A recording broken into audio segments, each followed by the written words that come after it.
pemerintah itu melalui tim perumusnya juga rapat-rapat. Nah, entah kemana apa kemudian itu ditutup, mungkin takut.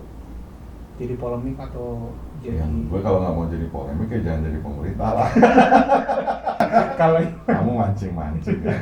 Jangan-jangan orang yang tampil di media, yang sering nongol di media itu bahkan nggak pernah ikut pembahasan. Dan ada kejadian kayak gitu.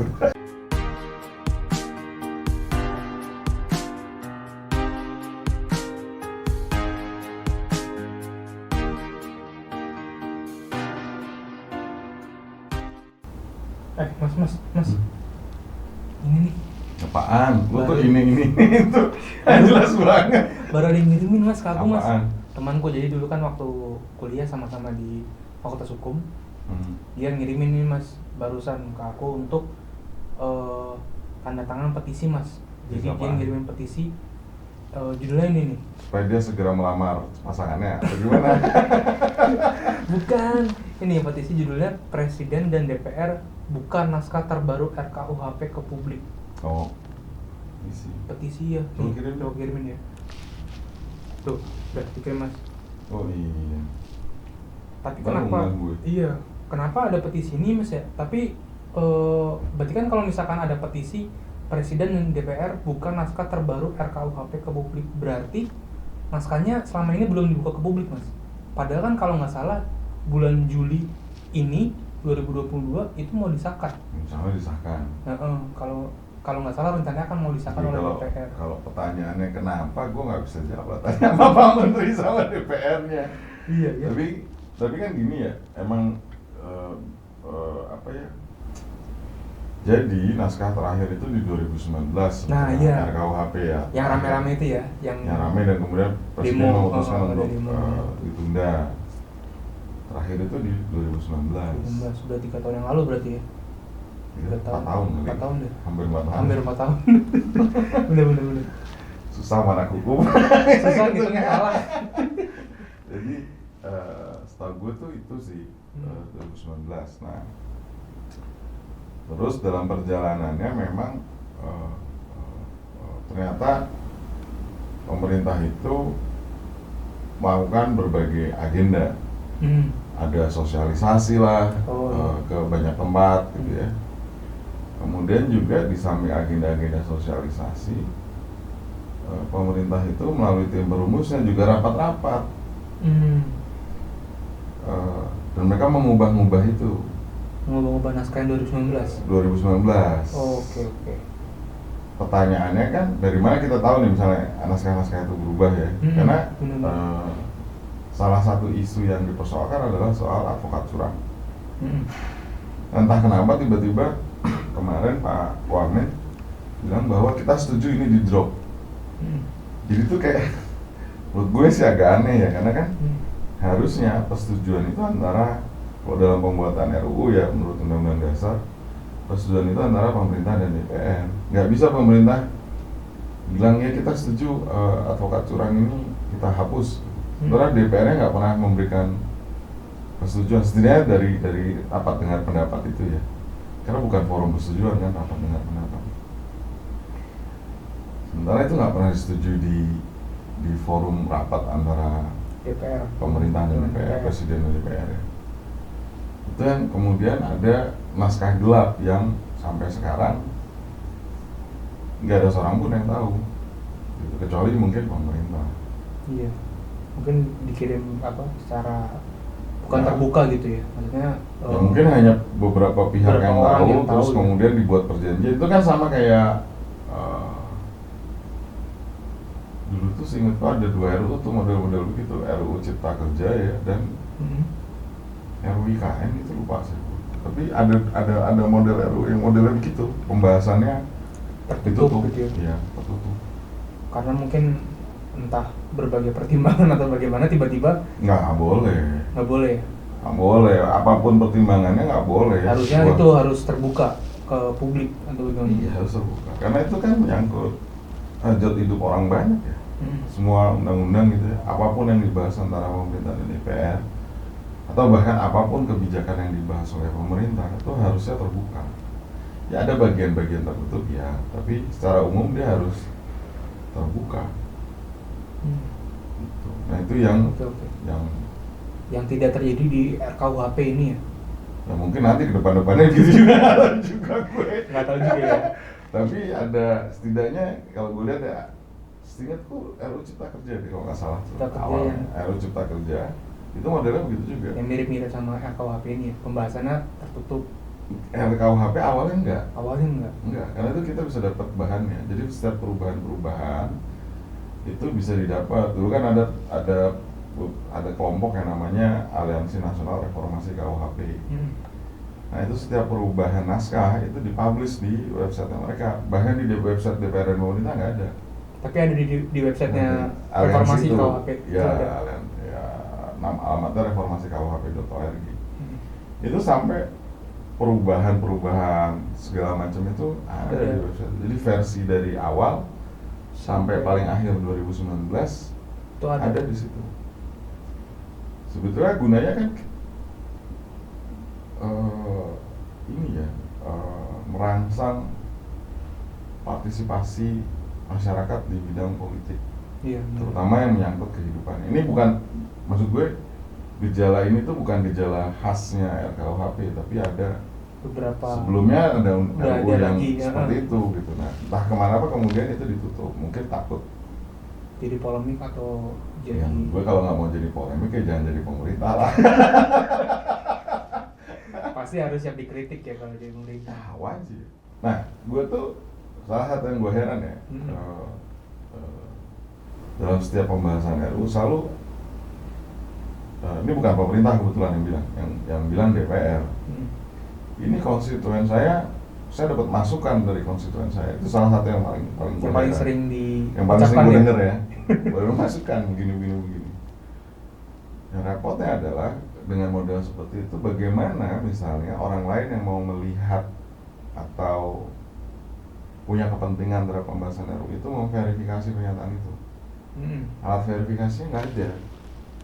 Nah itu yang menurutku terbuka itu nggak boleh hanya sekedar ya nanti kalau ditunggu aja di DPR. Jadi pembahasan terbuka itu bukan hanya sekedar tunggu aja di DPR, tapi bahkan ketika itu masih dalam bentuk draft atau bahkan rough ideas, termasuk siapa tim yang dilibatkan, itu mestinya terbuka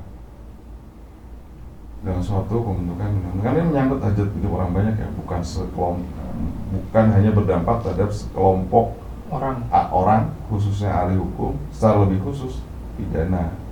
Enggak, gitu, tukang beca terdampak, pengemis terdampak, pengusaha terdampak, dan lain-lain, semua kalangan terdampak. Bahkan untuk undang-undang yang mungkin kira-kira nggak ada kaitannya lah, gitu ya. Nah itu ada kemungkinan terdampak, sehingga sejak awal bahkan ketika dia masih rough ideas, itu harusnya sudah mulai terbuka. Si ide mentah itu harus dibuka kepada masyarakat. Iya, gitu. Misalnya kan sudah ada ya prolegnas, ada RUU, ya kan. Benar-benar. Tapi itu kan nggak boleh hanya berhenti di situ. Misalnya ketika masuk RUU di prolegnas, apakah sudah ada rencana pembentukan tim untuk merumuskan RUU tertentu, gitu ya. Jadi disebut.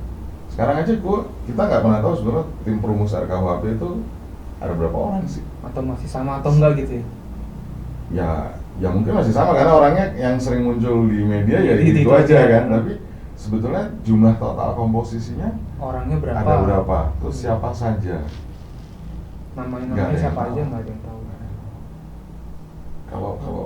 Nah itu agak berbeda dengan jadi dulu itu ini gue bukan karena mengamati, itu maksudnya kebetulan waktu itu gue lagi riset nih ceritanya soal hukum penghinaan, defamation law. Nah salah satu, terus gue dapat informasi bahwa di Inggris itu sedang parlemennya itu sedang mengusulkan bill. Di sana kalau bill itu RUU. Oh jadi kalau ada bill itu berarti masih RUU statusnya. Belum undang-undang. Okay. Soal defamation. Penghinaan tadi ya? Ya, penghinaan. Nah, di website parlemen ya, karena di sana kan pembuat undang-undang hanya parlemen ya. Ya karena Perdana Menteri dan the entire member of the cabinet also member of parliament. Iya betul. Karena dia kan langsung Parlementer ya. Iya parlementer. Nah terus di website parlemennya itu ada, jadi ini billnya, ada linknya. Orang mau kasih masukan dikasih formnya atau dikasih tempatnya. Terus kalau ada masukan masuk itu ditaruh. Oh gitu. Maksudnya masukan dari Anggara spesifik soal pasal ini, ya ditaruh masukan dari Anggara. Terus masukan dari siapa-siapa itu taruh semua. Terus perdebatan anggota parlemen itu bisa dibaca. Walaupun ini nggak real time ya, tapi maksudnya butuh waktu ya. Kompilasi, minutasi itu. Tapi itu bisa dibaca di situ. Berarti ada semua terrekord datanya ada ya? Terrekord datanya. Jadi kalau dirimu mau tahu nih, kenapa satu ketentuan ini berubah, ini atas masukan siapa, lu bisa cek. Oh, bisa saja atas masukan saya. Iya, bisa atas masukan saya kan. Jadi lu bisa klaim bahwa, gue kasih masukan tuh di satu undang-undang, rancangan undang-undang ini dan disetujui oleh parlemen misalnya. Masukan gue. Nah itu recordnya ada. Jadi kalau mau lihat itu semua ada. Ya secara khusus gue waktu itu karena lagi riset soal penghinaan, jadi gue mengamati perdebatan itu. Nah di sini nggak begitu. Ya, jadi RU-nya ya tadi ya, yang untuk RKUHP karena dia statusnya carry over sebetulnya ya, jadi sudah dibahas tapi dipending dan kemudian mau dibahas lagi. Masalahnya adalah kemudian draftnya nggak ada orang bisa dapat. Yang untuk disahkan nanti ya? Yang disahkan nanti. Apakah itu draft yang 2019 atau sudah ada perubahan-perubahan yang kita nggak pernah tahu persetujuan perubahan itu didapat dari mana. Hanya pemerintah, DPR dan mungkin Tuhan yang tahu. Itu persoalan. Pantesan ada petisi Presiden dan DPR bukan naskah terbaru RKUHP ke publik. Iya, dan kemudian kan reply-nya Wamen dan banyak anggota DPR ya di media-media yang gue baca sama kok, ya kita cuma ubah sedikit supaya gue apapun perubahan yang lo lakukan hanya satu kata, satu huruf, atau bahkan koma itu titik, ya lo buka supaya kita tahu itu perubahan itu dilakukan kapan oleh siapa yang menyetujui perubahan itu, karena kan nggak ada rapat sebetulnya antara 2019 terakhir sampai detik ini. Gue belum pernah tahu tuh ada rapat khusus membahas itu antara Presiden dan DPR yang terbuka. Entah kalau kamu mancing. Mohon maaf para bapak-bapak DPR mungkin. Ibunya lupa loh. Oh iya ibu Pak. Siap ibu. Itu kamu jangan mancing. Tapi ada menurutku keterbukaan itu tidak boleh hanya diwarnai adalah ya termasuk bahan-bahan perdebatan. Si anggota DPR tuh ngomong apa, ya lo harus catat dan itu ditampilkan. Jadi kita tahu kualitas pembahasannya itu seperti apa. Benarkah benar-benar ada perdebatan? Ada pembahasan? Atau hanya sekedar tanya jawab? Bapak setuju misalkan gitu. Bukan, mending tanya jawabnya. Ini maksudnya bagaimana ya? Oke. Kalau itu kan bukan nanya, itu konfirmasi. Kalau tanya jawab itu cuma nanya, ini maksudnya bagaimana ya? Nggak ada perdebatan. Jadi hanya bertanya kalau misalkan, ini maksudnya begini. Ya sama lah kayak mahasiswa ke dosennya. Iya. Pak, ini gimana maksudnya? Tadi dijelasin. Oh gitu. Oke. Tidak ada kritis atau mungkin memberikan saran usulan. Ya bisa jadi, makanya itu kan perlu dibuka ya. Jadi orang tahu kualitas pembahasan yang sebuah undang-undang itu bagaimana sebetulnya, walaupun betul ada di daftar inventaris masalah, tapi itu kan satu isu yang lain lu berdebat apa sih? Kita perlu tahu ya. Iya benar, kita perlu tahu. Nah gunanya sebenarnya apa? Supaya nanti kalau pas pemilu lagi nih, karena mumpung mau pemilu 2024, kita tahu siapa yang mau kita pilih. Iya benar. Partai mana yang mau kita pilih yang benar-benar serius memperjuangkan kepentingan kita sebagai warga negara secara umum ya, dan calonnya siapa. Minimal kan kalau nggak tahu calonnya partainya lah. Iya partainya. Ini ternyata partai ini banyak kritis atau banyak mempertanyakan atau memberikan usulan-usulan. Nah ini jadi pertimbangan. Itu setidaknya buat orang kalangan terpelajar ya, dia bisa mempelajari dan kemudian dia bisa mempengaruhi, mengajak misalnya ke keluarga, ini loh sesuai nih, udah bener nih partai ini ngomongnya begini, walaupun mungkin dia nggak hafal, atau orang yang ngomong itu bukan dari dapilnya. Iya benar. Ya kan? Oke. Nah, itu persoalan keterbukaan, bukan openness ya. Openness itu sehingga orang mau berpartisipasi. Ya kita misalnya teman-teman aliansi, gue yakin juga pasti mereka berupaya memasukkan usulan-usulan ya, tapi gimana cara memasukkan usulan kalau draftnya aja kita nggak tahu gitu ya. Terakhir tuh tadi gue baca, ya kalau mau lobby jangan pemerintahan doang, DPR juga. Pertanyaan gue itu kan RUU inisiatif pemerintah, bergantung sama pemerintah mau bahas atau enggak RUU itu. Kalau pemerintahnya nggak mau, kan itu draftnya dari pemerintah posisinya. Ya kalau pemerintahnya nggak mau membahas ya repot. Menurut gue sih itu terbuka, itu sebetulnya itu terbuka untuk banyak hal, termasuk siapa sih tim perumus yang ditunjuk oleh pemerintah, sampai kalau perlu ke tim anggota tim yang nulis mungkin pekerjaannya paling bawah gitu. Cuman kayak notulen tapi itu harus dibuka gitu. Harus dibuka, karena supaya kita tahu, karena itu part of the history kan. Iya benar. Ya kan, di history itu bukan hanya milik orang-orang yang punya gelar profesor, doktor dan sering nampil di TV.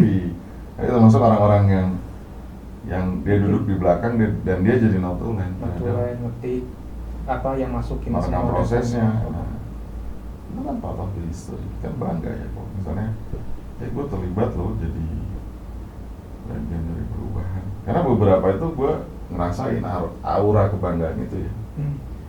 Jadi di 2019 itu adalah kejadian gak ada rapat di agenda resmi, tiba-tiba ada dong rapat di hotel mana gitu.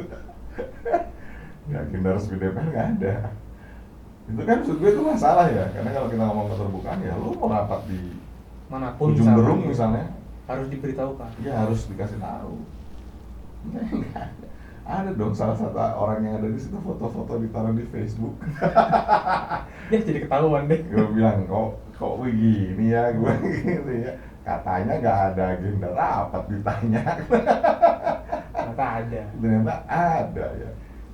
Gitu-gitu menurut gue, itu kayak kucing, itu beneran kucing-kucingan teman-teman aliansi itu. Jadi kadang-kadang pas ketahuan segera, kalau dekat sih bisa langsung dikirim segera ya. Tim pantaunya.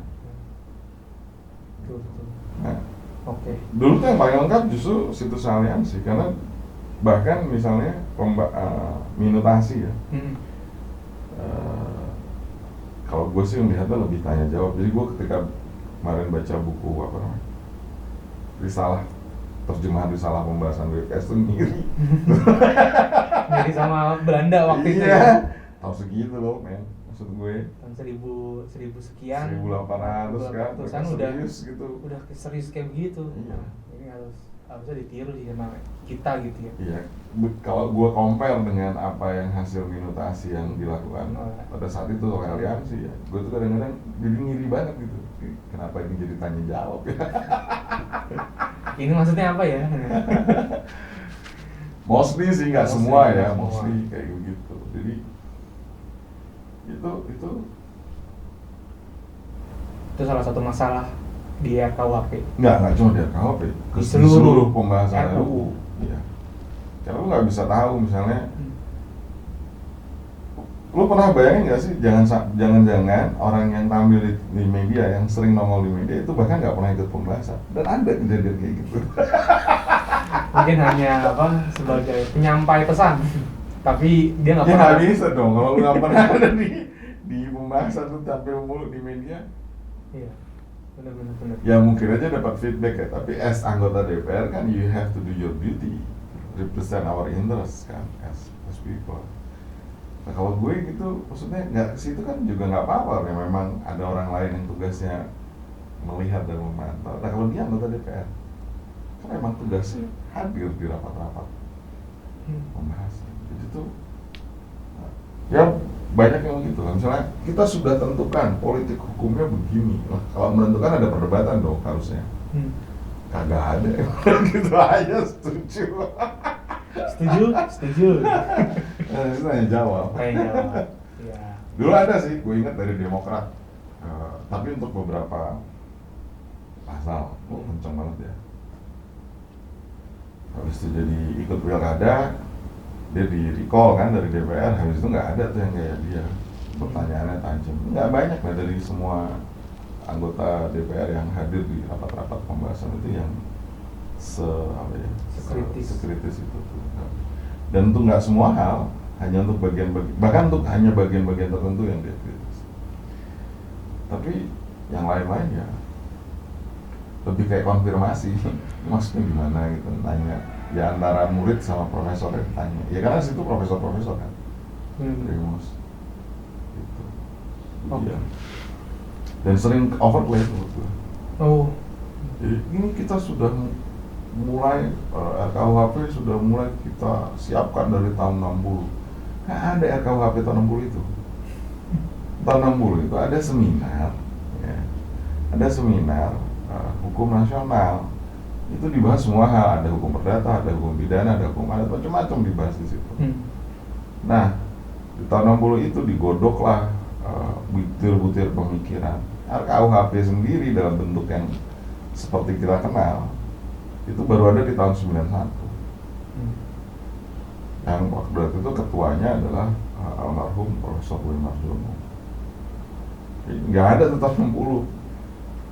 Dulu waktu gue belajar sama kayak lu di Fakultas Hukum gitu suka oh dari tahun 60 lama ya, di tahun 60. Enggak, ya lama juga sih dari tahun 90. Tapi kan itu nggak pernah benar-benar dibahas antara pemerintahan dan DPR, itu cuma di pemerintah aja. Wacana di pemerintah gitu ya, belum ya, sampai koma. Terus misalnya kalau ada sosialisasi itu kan gue selalu nanya, sosialisasinya tuh sosialisasi kemana dan siapa yang hadir. Jangan sampai dosen ngajar dianggap sosialisasi, kan itu jauh ya.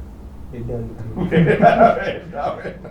Pengajaran dan sosialisasinya berbeda. Beda. Jangan sampai kayak begitu, tapi benar. Tapi kan ya kalau lo lihat yang 91 ya mungkin sulit ya di masa Orde Baru saat itu ya. Ada suara-suara kritis terhadap pemerintah RKUHP itu mungkin juga sulit. Tapi ya ketika mulai pembahasan di 2019 itu berarti mulai itu 2014, 2012, 2014 itu harusnya kalau sosialisasi itu ya direkam, sosialisasinya kemana, siapa yang hadir, informasi itu harusnya ada dan tersedia, bisa diakses oleh semua orang.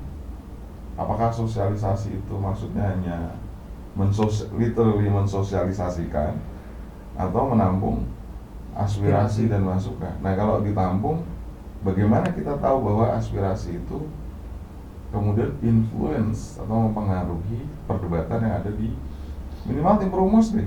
Kan berarti rapat-rapat tim perumus harus catat. Iya benar.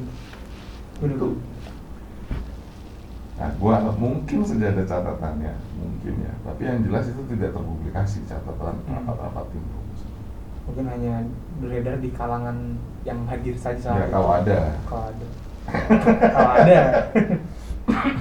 Jangan-jangan cuma ringkasan atau cuman poin-poin doang. Ya makanya maksud gue terbuka tuh ya memang harus benar-benar seluruhnya terbuka, A sampai Z terbuka. Ya ada beberapa pengecualian kalau itu menyangkut rahasia militer, misalnya rahasia pertahanan negara, pembahasan itu tentu nggak boleh terbuka kan. Tapi kalau nggak ada sangkut pautnya, malah justru itu menyangkut masalah orang banyak, harusnya terbuka. Harus terbuka supaya kita bisa tahu ini siapa sih yang ngusulin.